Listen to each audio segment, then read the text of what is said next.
Right now on 12 News at 10, Arizona continues to burn. Our latest wildfire touching off tonight in the White Tank Mountains near Waddell. The fire is burning on the southeast side of the park.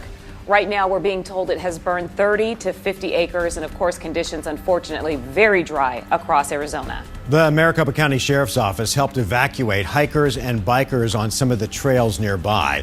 Meanwhile, evacuation orders have been lifted tonight for a small town in Yavapai County. Crews are working to contain a brush fire burning in the town of Baghdad, which is northwest of Wickenburg. So far, that fire has burned several dozen acres. Multiple crews were on the scene today. Some still are. We want to thank Christine Andrews for sharing these pictures of the firefight with us. Now to the latest developments surrounding the shooting at Glendale's Westgate Entertainment District. 3 people were hurt. Tonight, one of those victims is still in critical condition, and the Westgate community is trying to come to terms with what happened. Now, all of this started around 7:30 last night. Glendale police believe 20-year-old Armando Jr. Hernandez opened fire at Westgate.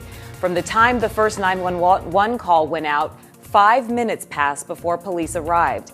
Now, during that 5 minutes, police believe the shooter roamed the shopping center, randomly firing shots before ending up on the west side of the parking lot, where video shows the suspected shooter walking around. Eventually, a patrol car arrives and the gunman surrenders. Got the subject. We're right outside the west passage. He dropped the gun. And a big question tonight, of course, probably the biggest question, why? Why would Hernandez allegedly do this?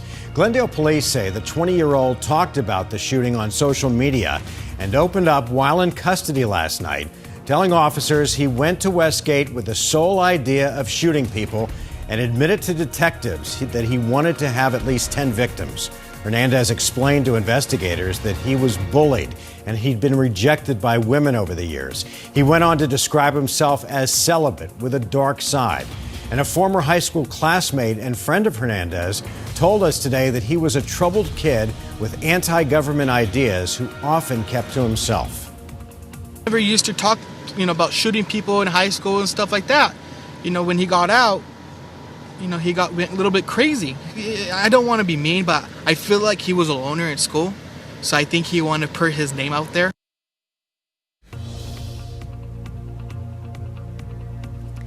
And most of the Westgate Entertainment District in Glendale has been shut down as maintenance crews work to cover up bullet holes and replace shattered glass from last night's shooting. But the people that could not be kept away all day are the people who live there. And one of them is Arizona State Senator Martin Quesada. Team 12's Mitch Carr met him at Westgate tonight for a story you'll only see here on 12. And Mitch, the lights are back on out there tonight. Mark and Caribe, SRP was able to come by today and fix a transformer that the shooter blew up during his brief shooting rampage last night. So if you look behind me, the lights are shining bright. It almost looks like a normal night at Westgate, but it's anything but normal. If you go inside, you will see that most of the businesses are shut down. The business owners are walking around trying to figure out how to put their businesses back together, and the residents that live there are on edge. And that includes State Senator Martin Quesada. I first walked out into the parking lot. It started with the sound of gunshots.